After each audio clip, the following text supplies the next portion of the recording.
I'm actually done searching for a lobby. This is, without a joke, my fourth time looking for a lobby, and the game is just like that. It's about to end, or my team's getting absolutely mauled. So at this point, I really just don't care anymore. I'm just gonna play. Speaking of playing, there's some games that actually piss you off and make you turn into a different person somehow. There's just those games that exist that, like, it makes you turn against the people you love. For example, you have Smash Bros. I get my ass whooped in there by like a bunch of friends of mine, and I'm terrible at the game, and I end up hating them for later. Luckily, I've not played Smash Bros in about 4 or 5 years already.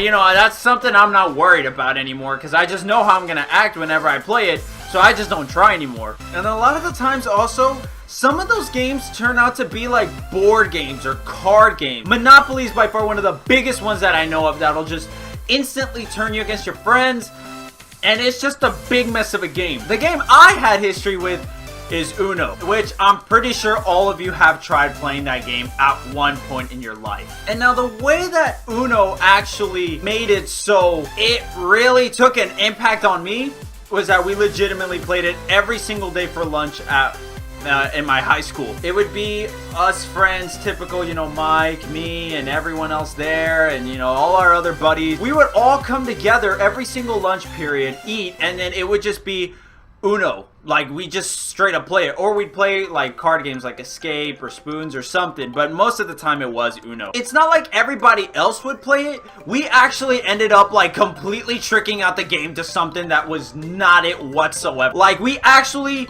made our own rules. We just completely turned it into something different that made it into, like, it was just very, very intense. Please understand that this game of Uno that we created, please, was detrimental. And it was just... it was not a fun time. Well, yes, it was a fun time, but if you were losing, you know, it just wasn't fun. So you might be asking, what are some of the rules that you guys made? For example, one of the rules that we added was drawing of cards. So you know you have your +2s, your +4s, and all that stuff. Let's say, and I know this is arguably in the rules already. I'm not sure yet. For us, you know, it's like, for example, I place a +4, and then someone else next to me places a +4. Then if the third person doesn't have something to add on, like a +2 or a +4 or anything, they would have to draw 8 cards. But if they had a reverse, you know, with the coordinating color, or if it's a wild card, you could use any reverse. The person that last put down a plus card had to draw all those if they didn't have something to counteract it. And if you had a skip, you could place it down and it would cancel out everything. We had those kinds of rules. And believe me, it really turned everything into pure chaos. And you do not know who your true friends are until you play Uno or Monopoly and see how pissed these people get. Mike, above all, is the biggest sore loser I've ever come to know. He would always just yell out, rematch, rematch, rematch. And it's just like, Mike, I already beat you. There's no point in a rematch. And then there were times before where I would rematch him and I would whoop him again. You know, you gotta put them in their place, you know, otherwise they're not gonna learn. Now, granted, Mike has won some games before, but I mean, come on. Let's be honest, your boy won most of those games. Let's be completely honest here. And there was also this other incident we had. It was never, honestly, a good thing to get Uno when you played with us. And there was one incident that really traumatized everybody whenever we played Uno. We typically played with about, I want to say, a solid 6 people every single time. We'd start out with about 5 or 6 cards, you know, whatever, and then we just continue on from there. One of our friends, Sarah, actually hit Uno at one point. We thought, holy crap, we have to do something about it. So whenever we tried to, you know, try and trap her in and, you know, try to change up the colors, you know, we changed it up from blue to yellow because, like, who the hell has yellow? It's really, like, strange for you to have yellow. I don't know, we just thought that way. And then it was Juan who placed down, like, a yellow card, if my memory serves me right. And it turns out that she actually had a yellow. And she was like, woo, I win, oh my god, going crazy. And we're just like, no, and we're like, wait. And then Mike was just like, does anyone have any plus cards? Everyone was just kind of like, oh, I see where he's going with it. So this is where the BS comes in. This is where a lot of the times people will be like,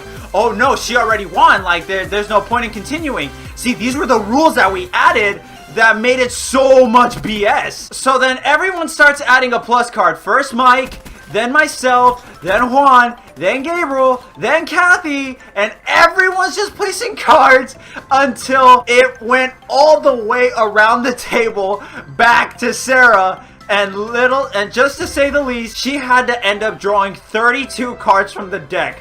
We had to reshuffle cards, and we had to do some weird stuff just so she could be eligible for grabbing all 32 cards. Legit, all she did was just throw all the cards on the table, flip the table over, and it was just like, she straight up flipped the table over and left. That was the most ruthless thing I've ever seen someone, you know, get out of Uno. And like I said, it's like you think you know someone. Sarah's typically like a pretty cool, chill person, you know, easygoing, nothing too crazy. And then the fact that, and then she's kind of, just to add on to it, you know, you think of a short person, you think like, oh, you know, like, not to discriminate short people, but you think like, oh, they're just like small people, you know, they can't really, you know, they don't mean a whole lot of harm. Because generally the small people that I meet, they're nice. The fact that I saw Sarah flip this table over and throw all the cards was just like, holy smack, dude, like, she means business. And it was very scary to see. Like, honestly, it was pretty damn crazy. And then, of course, there had your moments where you would unite with someone else at the table to try and screw someone else over.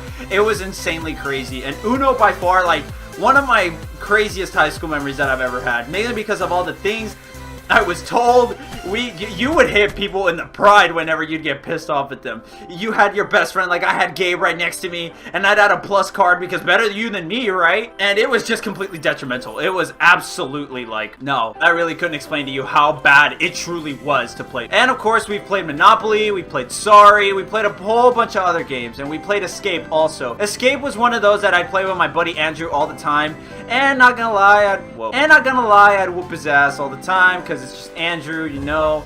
So yeah, that's just the way the cookie crumbles, you know what I mean? I'm a super competitive person as it is, so that doesn't help. I'm a super competitive person as it is, so I mean, just this sort of stuff to me, it's like, I don't know, I take it to heart big time.